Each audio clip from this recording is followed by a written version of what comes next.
A very warm welcome to all our students out there, both from the King's School and the Childcare. Well, it is Wednesday and some time for some health tip once again. The 10th of October is celebrated as the World Mental Health Day. That is, we need to take care of our mind, of our brain, of our mental well-being. And why so? You see, students, our brain is a very important organ and we need to nurture it, and it needs the recommended amount of rest. Check out the slides ahead to understand how we can take care of our brain, of our mind, of our mental well-being. Check out the slides ahead. The overall objective of the World Mental Health Day is to raise awareness of mental health issues around the world and to mobilize efforts in support of mental health. Well, this day is remembered on the 10th of October as World Mental Health Day. The COVID-19 pandemic has had a major impact on people's mental health. Some groups, including health and other frontline workers like teachers, students, people living alone, and those with pre-existing mental health conditions have been particularly affected. And services for mental health, neurological conditions, and substance use disorders have been significantly disrupted. Yet, there is a cause for optimism. During the World Health Assembly in May 2021, governments from around the world recognized the need to scale up quality mental health services at all levels. Well, this campaign slogan 2021 is Mental Health Care for All. Let's make it a reality. Hashtag World Mental Health Day. What is the theme of the World Mental Health Day 2021? Mental health in an unequal world. Well, what is the color significant of Mental Health Day? It is a lime green color. So we have ribbons that symbolize the continual awareness of mental health in order to help fight the stigma that is often associated with it. There are various types of mental health disorders, a few of which are as mentioned below. Anxiety disorders. It's like a condition where you have an inability to set aside a worry or some kind of restlessness, unwanted thoughts, or a fear that is continuously there with you. Some kind of racing thoughts like phobias that you have. Okay. The second one is mood disorders, that is depression as well as an anxiety. So you have an irritability which is constant, some kind of aggression or changes in appetite or weight, changes in your sleeping patterns, difficulty in concentration, results in some kind of mood swings. Then the third one is a psychotic disorder. The person is disorganized, confused, strange, possibly some kind of behavior which is harmful. Okay, problems with relationships as well. Then we have eating disorders. Okay, there is binge eating which is seen, that is you keep on eating to satisfy that desire that you have within you, or an anorexia nervosa stage where you don't feel like eating anything, or some kind of bulimia, or pica, which is you get a desire to eat certain foods that are not normally had, maybe like chalk or a piece of brick. So some kind of desire to eat food, eat things which are not actually eaten, as food. Okay. Then we have impulse disorders, unable to resist some kind of urge. So it is like a kleptomania condition where maybe you feel like I shouldn't take it, but you can't just resist yourself and you keep on collecting things which are not yours. Kleptomania. Okay. Then you have something like personality disorders, where the person is unstable, fragile self-image, probable suicidal thoughts, or threats to self. That means you try to hurt yourself, or maybe some kind of OCDs, which is obsessive compulsion disorders. Like you feel like, I have my hands are dirty, I need to wash and keep washing them. There are certain kind of things which could trigger these conditions. And trauma related disorders, in case there's something that has happened that has affected you, like a death of a loved one, and you easily get startled or frightened, or always you're on your guard for danger, or you feel ashamed of yourself, or you feel guilt, feeling disconnected, could result in possible conditions that you need to look into. Being mentally healthy is a goal for all of us. But what is mental health? Good mental health means more than the absence of symptoms. It means the ability to manage life competently and to deal in a reasonable, robust way with the challenges it inevitably throws at us from time to time. It means being able to take satisfaction and pleasure in everyday life. This includes the range of feelings and thoughts we have in our life in response to what happens to us. It's normal to feel sad, lonely, disappointed, or confused at times. We all know these feelings. They are part of being human. We need to find ways and means to brush these nagging feelings aside. By doing these things, that will keep your inner self happy and content. You can listen to your favorite music, or sketch a drawing, or paint using watercolors, or you could watch TED Talks and learn from other people that share their experiences.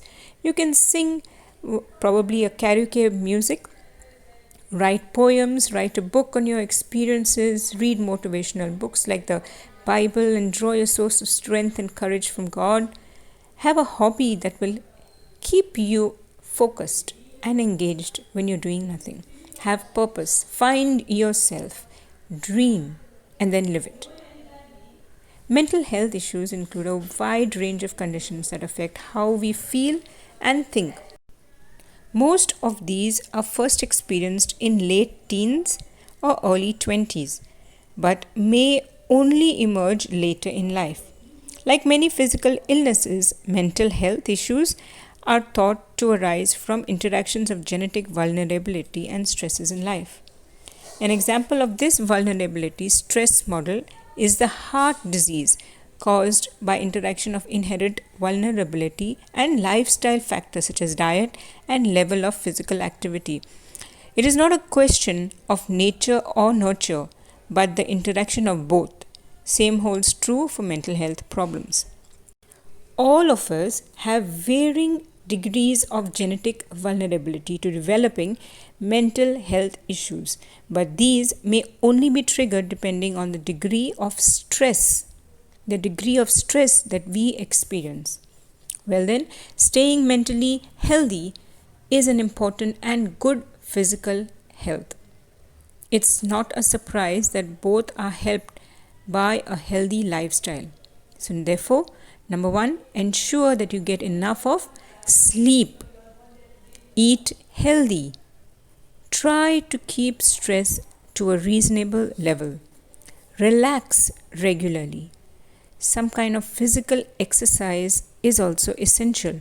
And staying in touch with your family and friends. If need be, please take a help of a counselor who will be able to guide you efficiently, as they are experts.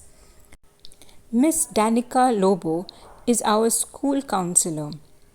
Let us hear what she has to say about staying mentally healthy and the challenges that students do face. And even more so during these COVID-19 crises of staying indoors. Thank you, students, and I hope these tips have helped you understand why the awareness for mental health is very essential, and even more so during these COVID-19 days. Thank you very much. Hi, students and parents. I'm Danica Lobo, your school counselor.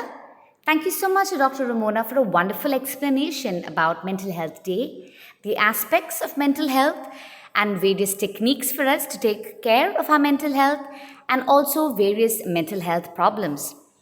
It's always easy for us to be there and show up for others like our friends and our family, but it's equally important for us to be there for ourselves. And so we need to prioritize ourselves, our own happiness, and our own mental health. Mental health is very important. It is something that is inbuilt and it is something that everyone has, just like physical health. And it is worth for us to make time to prioritize our mental health. It is part of being a human being and it is something we need to look after. Mental health could be positive or negative and it is constantly changing and complex. Mental health is not a sign of weakness. It is nothing to be ashamed of and it is not only in your mind. Mental health is not always something negative and it is very different from mental illness. Mental health is something that everybody has and it is what makes us feel good. And it is also something that we need to think about regularly and not only when we are sad or broken. Parents, there are early signs of mental health illnesses which it's important for us to make note of, such as feeling sad all the time, concentration problems, suicidal thoughts, excessive fears or worries, extreme mood changes, anger management issues, paranoia, inability to cope with stress, sleeping problems, or excessive use of drugs and alcohol. So, these are early signs and symptoms which will help us to diagnose possible mental health illnesses in the future. It's important for all of us to recognize and accept our emotions if they are negative or if they are positive, if we are confused or worried. We need to accept them and we need to communicate them to our loved ones. We should especially at this time avoid misleading news and rumors and think only about positive things and positivity. Also, practice deep breathing for a few minutes on a regular basis whenever you're feeling anxious. How can we help with handling anxiety? There's a technique called the grounding technique where you can see 5 things, you need to count them. You need to look around for 5 things that you can see, 4 things that you can touch, 3 things that you can hear, 2 things that you can smell, and 1 thing that you can taste. And this technique helps you to come back to the reality and to overcome the anxiety that you're feeling at that very moment. Also, part of our mental health is maintaining a routine, something that we do on a regular basis. Staying in touch with our teachers, professors, and counselors because we are here to care and love you and promote your well being. It's important to have a good social support network like friends and family. Good to be active and sleep well. Also, good for us to avoid anything that is wrong and bad like drugs and alcohol. Have a healthy diet and cope with challenges by managing our emotions. Also, we need to accept that not everything can be changed. So instead of focusing on the negative, we need to focus on things that are positive.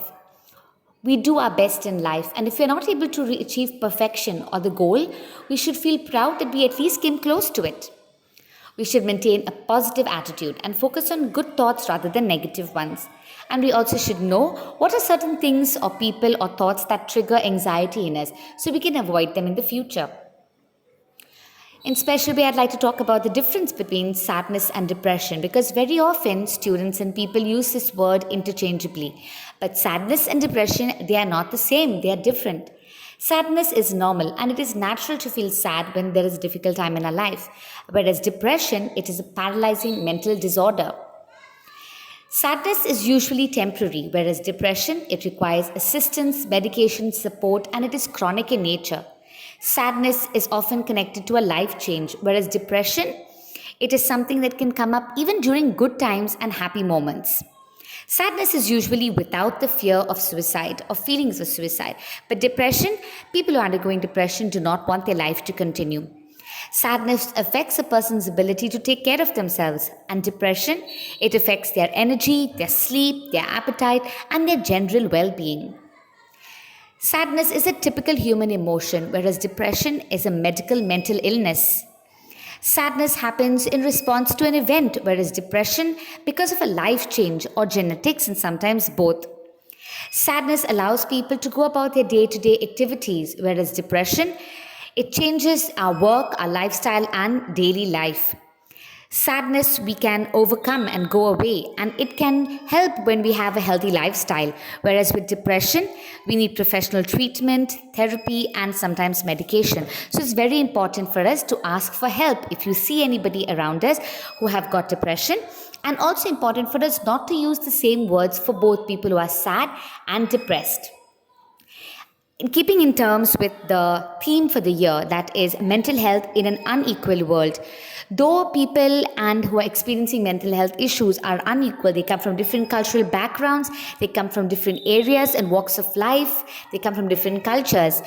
And the problems that they have also are different. We just want to let you know that to us, you are all equal and we love all of you equally and we are there for you. So if you ever need anybody to talk to share a problem with, or to discuss your mental health, please feel free to contact me as your counselor, Dr. Ramona, your teachers, or anybody from our school. We love you guys.